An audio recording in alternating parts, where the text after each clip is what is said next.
Hey, this podcast is sponsored by our personal finance courses. So if you have problems with mastering your money and you need help, go down below and learn how to master your money. And this is a plan that anyone of any income level can follow. It is simple and easy to follow for any income level and any situation, and it's very straight to the point. And if you want to learn how to make money online, go down below as well. And we'll see you in future episodes. I have $125,000 in the bank. I'm 26 and have $125,000 saved in my bank account and no debt. The only real expense is my rent, which is $800, including utilities and food, which is around $500 a month. I just started contributing $1,600 to my 401k and have been contributing $1,500 to my 457b Roth for a few months now. My 457 has around $18,000 in it. I am a state employee for California and make $160,000 a year. I have a credit score of around 815 according to Experian, and have thought about buying a rental property but feel the market is a little high. And that's the German Shepherd drinking some water. I'm single and have no kids or dependents. I have no idea what to do with my money or if I'm currently doing it right. Any suggestions? So the answer to this is honestly very simple. You gotta max out every possible investment path available to you that will give you some form of tax advantage, I like the whole 401k, I like the 457b Roth, right? Like investing in anything that will allow you to basically either avoid taxes or be able to prepay your taxes so that it grows tax-free is going to be one of the best things for you, right? Because you want to do everything you can to get the government's hands off of your money as much as possible, right? And all the legal methods, right? So you might want to contribute your HSA as well, the health savings account, I believe. And it's a good way that, like, hopefully if you never have to use it, you could pretty much use it almost like a 401k in the future without really any penalties, which would be really nice. Because, you want to be able to have a lot more access to things in the future, and you want to keep as much money as possible. This is the whole thing, right? Because, even though this person's living in California, making $160,000 a year, which is more like $80,000 a year since it's California with super high taxes,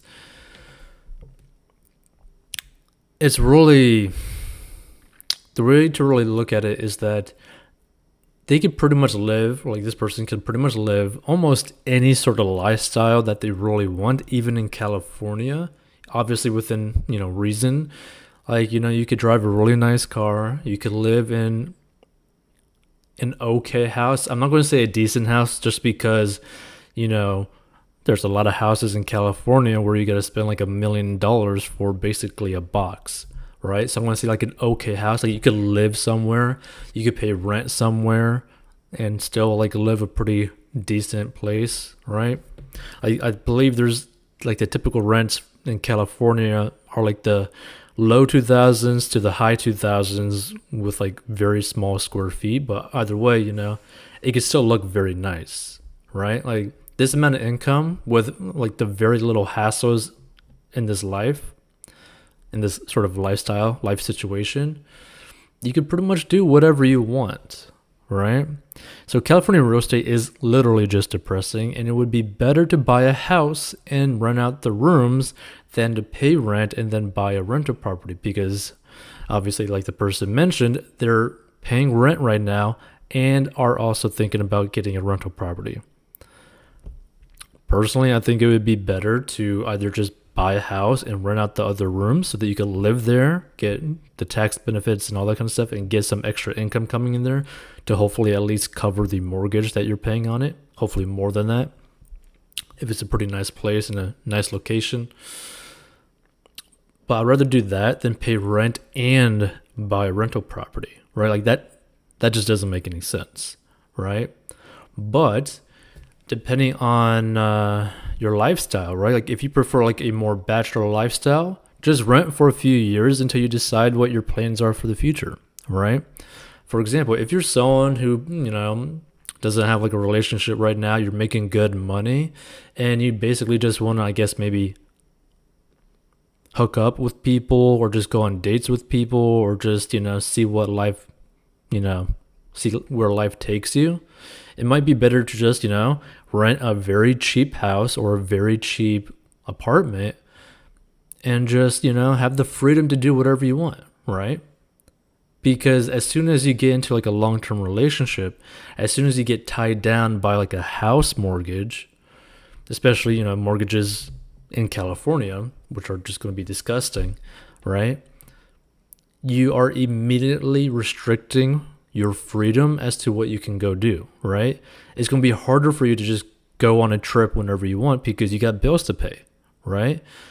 It's going to be harder for you to, go see a friend in like another state, like at the snap of your fingers, when like if you live a bachelor lifestyle, you could just get on a plane within the hour and then go and see your buddy or something, right? Or you could go and like travel out of the country, right? Whatever it is that you're actually thinking about. So that's something to really think about in this like situation, because, I mention this all the time. And if you listen to this, what I'm probably going to say, and that's personal finance is personal. So what might be right for one person may not necessarily be right for another person, depending on their specific circumstances, right? That being said, there is still like a foundation that everyone can follow to master their money. And if you want to learn how to master your money, go down below and learn how to master your money, because anyone of any income level can follow a simple and easy to follow plan to have a very strong foundation so that they can basically do whatever they want. So just keep that in mind.